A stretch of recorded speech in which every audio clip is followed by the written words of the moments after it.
on live TV will end her career.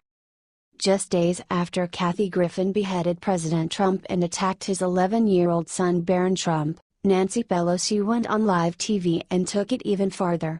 See video below. While speaking at a press conference, Nancy Pelosi stooped to a new low by attacking Trump's grandchildren. She was attempting to bash Trump for pulling out of the Paris Climate Accord, which he should have, but she just couldn't stop herself from bad-mouthing children. Pelosi said, "How is he going to explain to his grandchildren what he did to the air they breathe, assuming they breathe air? Assuming they breathe air? Are you kidding me?" Nancy Pelosi is such a nasty woman. Watch this clip then share on Facebook if you are ready for her to step down. First of all, Nancy, drop the ode about the children BS. You just tried to play the liberal sympathy card by making it about children and then 2 seconds later you attacked Trump's children. There's no better way to end your career than attacking innocent children, just ask Kathy Griffin. Source, Subject Politics.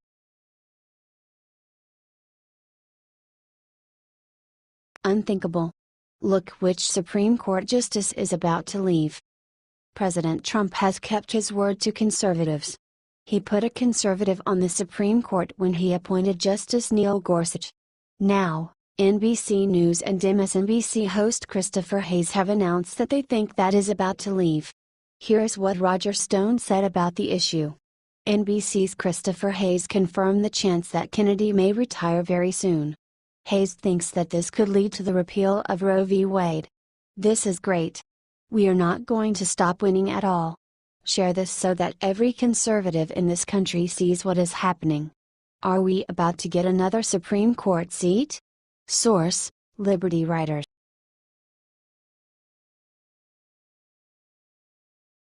Caught. Healthcare fraud just erupts, she stole $800K and. You can simply expect a powerful level-headed discussion when the point of welfare programs comes up. Regardless of the possibility that everybody can concur that it would be attractive for the poor to have better lives, the techniques proposed for getting from here to there are cheap, and accomplishing any kind of agreement is practically unimaginable. Best case scenario, greater parts can be gathered to pass some enactment just to see it adjusted as the rollout up of legislatures change. What we can concur on is that welfare fraud is genuine, wrong, and occupies reserves from the individuals who are really in destitution to the individuals who have made sense of how to diversion the system to profit. Furthermore, don't imagine it any other way, there are the individuals who have made decent lives for themselves by participating in illicit practices inside the welfare system. At any rate until the point when they are gotten, that is. Would you be able to envision a jail detainee figuring an approach to trick the system? Shouldn't something be said about in the measure of $800,000 in false Medicaid benefits? Incidentally, simply such a prisoner, Alexis Norman, has been prosecuted for doing quite recently that. Alexis C. Norman, 46, of Midlothian, Texas, has been charged with criminal offenses, resulting from a healthcare fraud conspiracy she ran from a prison that involved the submission of more than $810,000 in false claims to Medicaid, the United States announced. Attorney John Parker of the Northern District of Texas. Norman is scheduled to make her initial appearance in the federal court on July 14, 2017, before the U.S. Magistrate Judge Paul D. Stickney.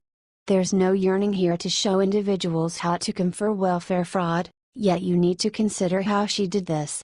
On August 4, 2015, Norman pledged guilty to one count of healthcare fraud in connection with a false billing scheme she ran using two companies she owned and operated, Greater Southwest Group, Incorporated and Ellis County Community Services.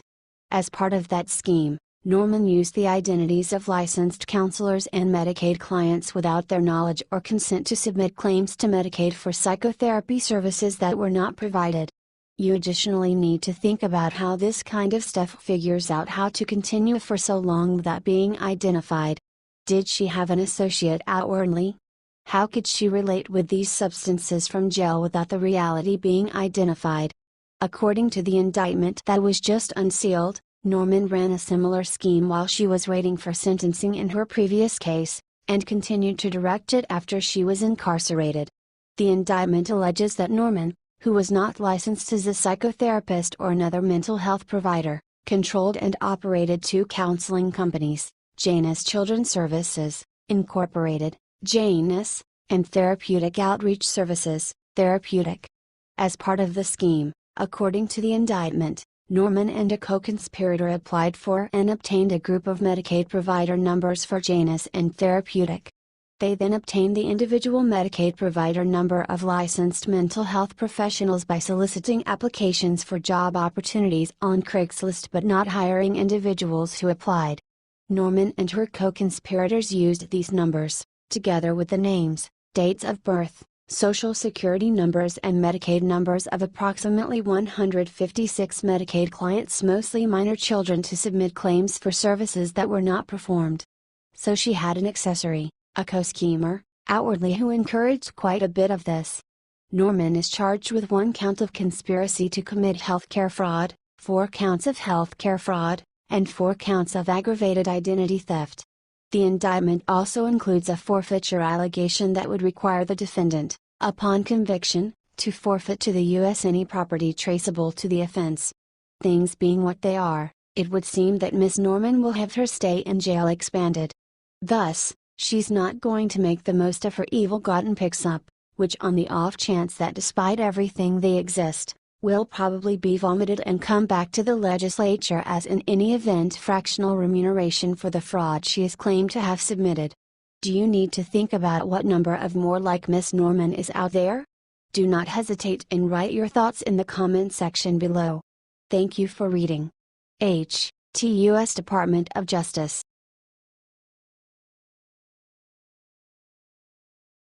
Sean Hannity reveals truth on Hillary Clinton, she has no escape now. Sean Hannity may be a standout amongst the most abhorred conservative show host on the planet, however, the man is a wizard with regards to having the capacity to pinpoint precisely what is so amiss with the Democrats. Not exclusively would he be able to put it concisely in wording that everybody can see, however, he can likewise blend it up with the most eloquent twofold talk specialists said advanced governmental issues bring to the table. At whatever point it gives the idea that the liberals are going to strike fear into the hearts of Americans by pointing out some silly bit of evidence against Trump or one of alternate Republicans, Hannity is in that spot, prepared to do fight, for the most part as an exceptionally basic contention. The left is constantly observed to be liable for lip service. By and by, when the chips are down, and it would seem that this will be an awful week for the president, Sean Hannity goes for the final death blow by demonstrating that there are a few columnists left in the field of news coverage. He has swooped in the nick of time to pose the extremely strong inquiry: is Hillary liable of collusion with the Chinese government? The Gateway pundit, conservative Sean Hannity, tweeted out today that WikiLeaks leaked a document that shows the Clinton campaign discussing a private, off-the-record meeting with Chinese Ambassador Cui. Ambassador Cui set up a meeting with Hillary Clinton's campaign manager John Podesta during the campaign. Not that any of this will ever observe the light of day on a CNN or MSNBC broadcast, yet stunning. This is what is implied by the correct when we discuss the false reverence and the through and through the fake news that plagues systems and daily papers today. It can put a 100% accentuation on Donald Trump Jr. having a 4.5-minute meeting with a Russian legal counselor, one who was given unconditional authority access to the United States by the Obama organization, notwithstanding being already turned down for a visa. But then, when a post-it note is stuck on their temples that peruse, Hillary colluded with China in an off-the-record meeting during her 2016 campaign. They have the dauntlessness to point back at Trump and shout, "Russian collusion." Genuine conservatives won't ever consider this to be something besides simply one more Clinton scandal to be hidden away from plain view. That's the pitiful reality of the present newscasting, and why it's still indispensable essential that news locales like American Conservative Herald keep on pointing out reality when we see it. Hannity may merit an award for his tenacious assurance. What do you think about this? Do not hesitate and write your thoughts in the comment section below. Thank you for reading. The Gateway pundit.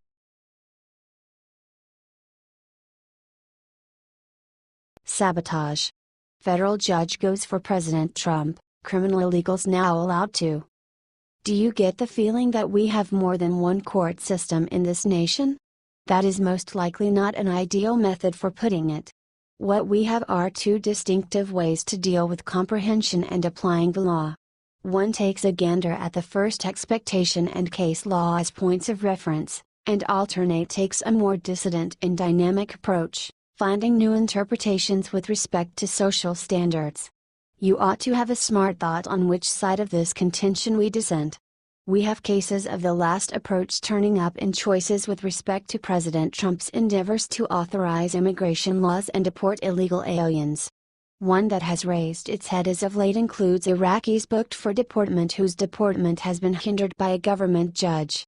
What has occurred here is that this government judge in Detroit has discovered that these illegals may be oppressed if come back to their nation of origin of Iraq, and has requested that they can't be extradited until the fulfillment of a trial, one in which the ACLU, not surprisingly, is contending the case for the illegals. A Detroit federal judge ruled on Tuesday that the government cannot deport nearly 200 illegal immigrants from Iraq due to concerns that they could be prosecuted if they return to their home country. U.S. District Judge Mark Goldsmith found that he had the legal authority to stay deportations indefinitely while the detained Iraqis appealed their cases to the federal court. In his ruling, Goldsmith said that repatriating the Iraqis would expose them to substantiated risk of death, torture, or other grave persecution before their legal claims can be tested at the court, reports Reuters. What else do we think about these Iraqis? Most of the ICE detainees are Iraqi Kurds or Chaldean Christians who are living in the Detroit metro area. Advocates for Iraqis say they have been living in the United States for years and does not present a threat to public safety, but ICE claims all of those arrested have criminal convictions, many for serious offenses including murder, rape and drug trafficking. Simply the kind of individuals we need in our nation. Also, we ask why urban communities like Detroit and Chicago are cesspits of wrongdoing. What does the ACLU need to say in regards to this, just as we couldn't figure? Due to the unique threats faced in their native country, the ACLU says, Iraqi detainees should be allowed to appeal their deportations to the federal courts. The Department of Justice, on the other hand, argued that only immigration courts have jurisdiction in the matter. Along these lines, on the off chance that they have committed genuine offenses, for example, murder and assault, is the ACLU contending that they ought to be allowed to remain in the U.S. so they can serve time in jail? Most likely not. Despite outstanding orders of removal, many Iraqis have been allowed to stay in the United States. Because until recently, Iraq had refused to accept them for repatriation. Iraq agreed to take back the detainees in March as part of a deal to remove the country from the revised travel ban of Trump. It is telling when these individuals' own nation doesn't need them back. Says something in regards to Iraqi leaders' sentiment of their incentive to society. Other than that, it's simply one more exertion by a liberal legal system to square anything President Trump endeavors to do. Consequently, no curveballs here, simply one more swamp needs draining. What do you think about this? Do not hesitate and write your thoughts in the comment section below. Thank you for reading. H.T. The Daily Call.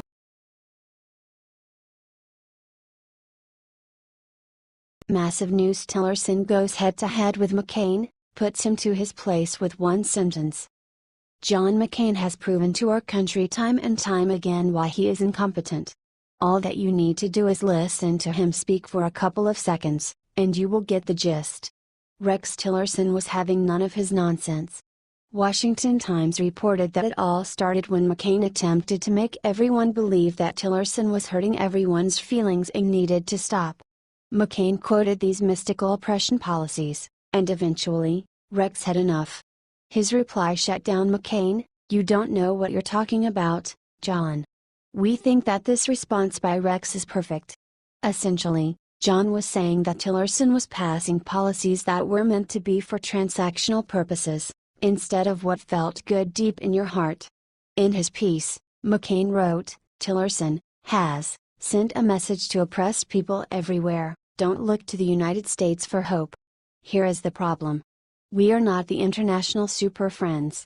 In the United States, we don't have an unlimited amount of space, resources, and time. Priorities must be set. If priorities are in place, it would only make logical sense that we would help the people here before we would work on helping everyone else in the world. McCain honestly believes that we need to go on a mission to help everyone else in the world and let everyone here suffer. It is odd, his feelings and emotions only kick in once he is speaking about outside of the US border. There is a reason that Tillerson is on Trump's cabinet. On that same note, there is also a reason why the only time McCain has a voice that can be heard is when he is writing trash that passes for New York Times opinion pieces. We are not surprised that McCain is still trying to push his agenda through. He may have run on the Republican ticket, but make no mistake, he is a liberal in right-wing clothes. Most people who took the time to read through some of the things he has stated in the past agree that it couldn't be any clearer. Look at this recent argument for an excellent example of his values. He is critiquing the Republican Party for putting our country first. Ironically enough, one of his slogans when running for president was "Country First." It sure doesn't look that way now. He has what can only be called imposter syndrome. Don't let him fool you. Rex obviously didn't.